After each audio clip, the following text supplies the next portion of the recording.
Hello everyone, welcome to this class on metals and non-metals. I'm going to make the concepts really easy for you, so I'm sure after watching this video you will find metals and non-metals really easy. Alright, let's go ahead and start. Here is our first question. You need to identify which ones are metals and which one are non-metals. The first one is gold. What do you think? Is it a metal or non-metal? Gold is a metal. Then wood. Is it a metal or non-metal? It is not a non-metal. Neither a metal nor a non-metal. And I'm going to explain you why. Lot of you might be thinking it is a non-metal, but it is not. Neither a metal nor a non-metal. I will tell you why, but now let me keep the suspense. Now, what about the water? Again, neither a metal nor a non-metal. Then coal. Is it a metal? No, it is a non-metal. Now, let's try to understand why water and wood are neither metals nor metals. Let's take a look here. Matter can be classified into pure substances and mixtures. And the pure substances can be divided into elements and compounds. And mixtures can be divided into homogeneous mixtures and heterogeneous mixtures. So this classification is based on chemical properties, not on physical properties. Based on physical properties, we do like solid, liquid, gas. Okay, so these metals and non-metals falls under elements, and that's why water and wood are not metals nor non-metals. Because remember, metals and non-metals are only elements, and water is compound. Wood is a mixture. So, water is a compound, neither a metal nor a non-metal. And wood is a mixture. So, it is neither a metal nor a non-metal. Here is one more question. What do you think are the most? Metals or non-metals? Remember, most of the elements are metals. They are around 90 metals. Out of 118 elements, there are around 90 elements. You can see here, this is a periodic table. The elements in blue boxes are metals. So, metals are more than non-metals. Now, we will see the physical properties of these elements, metals and non-metals. The first one is malleability. It is a property to be hammered into thin sheets. If you take two elements, aluminium and coal, if you beat them up, aluminium will turn into thin sheet, but coal doesn't.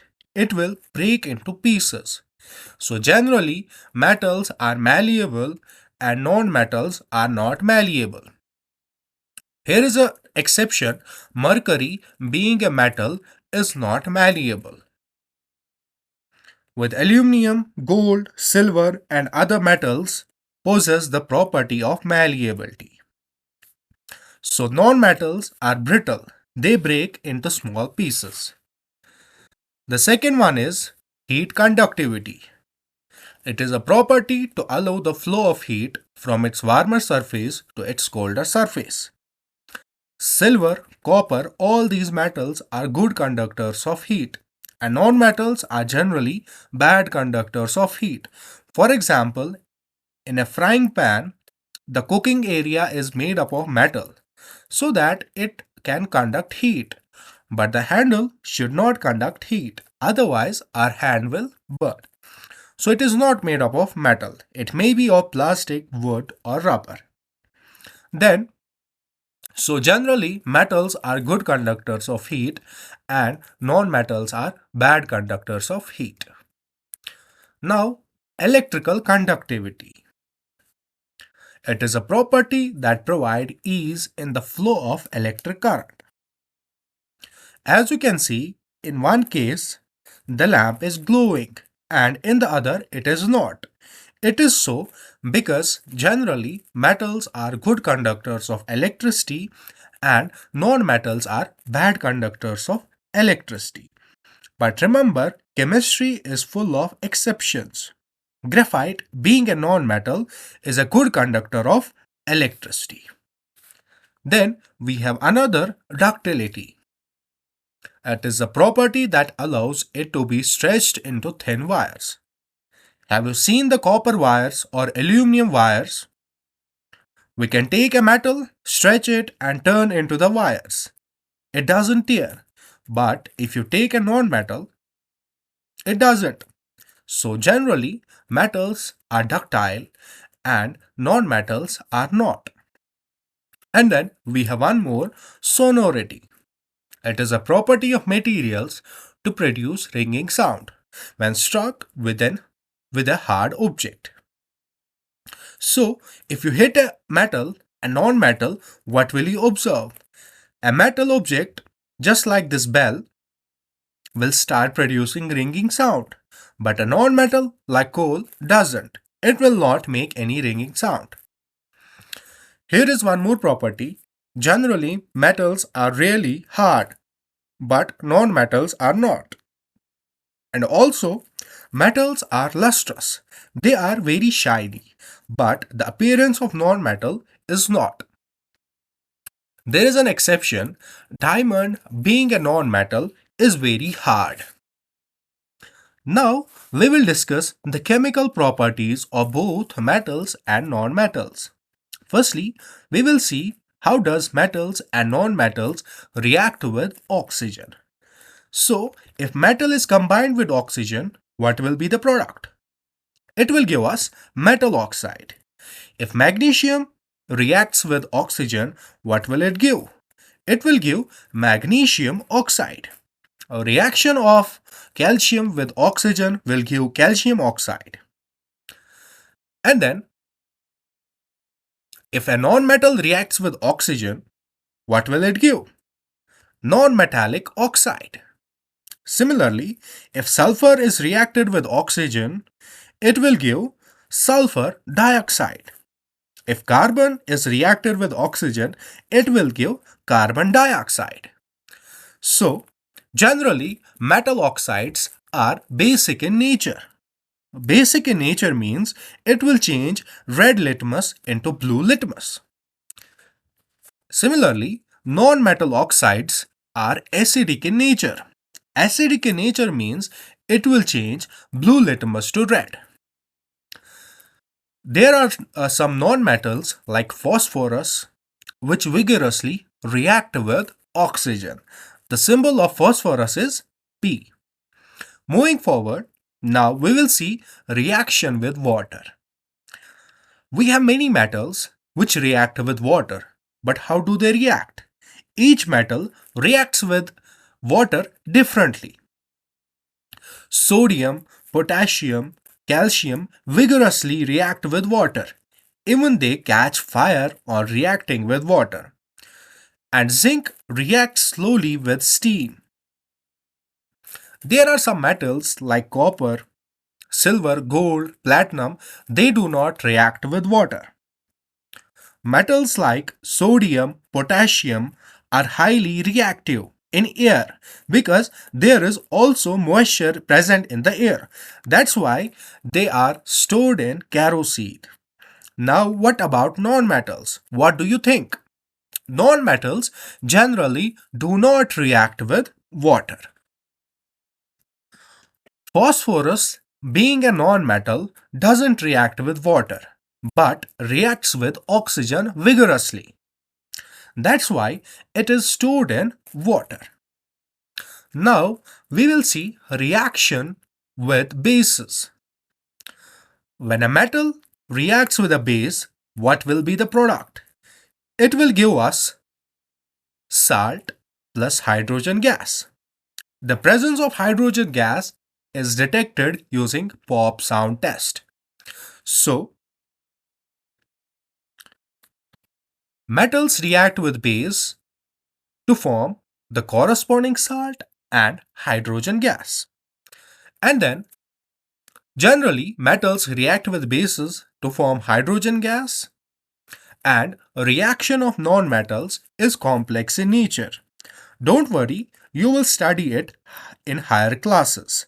For now, just remember reaction of nonmetals is complex in nature. Similarly, if a metal reacts with an acid, what does it give? It will give corresponding salt and hydrogen gas. I'm sure you all remember pop sound test to detect hydrogen gas. And what about nonmetals? They generally do not react with acids. And generally, metals react with acids to form hydrogen gas. Till now, we have understood all metals are not equally reactive. Some metals, like sodium, react vigorously with water. Some metals, like zinc, react slowly, that too with steam. Others, like copper, silver, gold, do not react at all.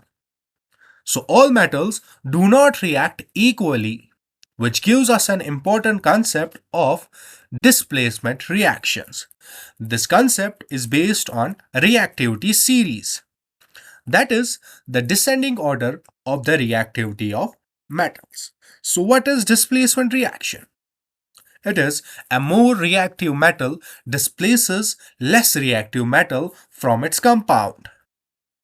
If A is reacted with a compound BC, then AC is formed and B is displaced. That means A is more reactive than B. Similarly, if iron is reacted with copper sulfate, which is blue in color, it will displace copper from its compound and will form ferrous sulfate or iron sulfate. Similarly, when a zinc is reacted with a copper sulfate, it displaces copper from copper sulfate. Therefore, iron and zinc are more reactive than copper. According to the properties or reactivity of metals with oxygen, water, acids, bases, gives it a particular application in day to day life.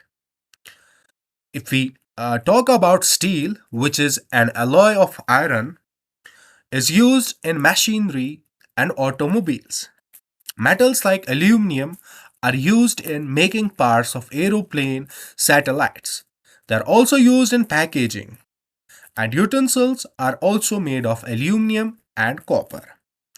Some metals like copper is used in making wires. Gold, silver, platinum is used in making jewelry. It's not like we only use metals in day to day life, we also use non metals as well. They also play an important role in our lives. The most important non metal is oxygen, which is the most essential part of our life.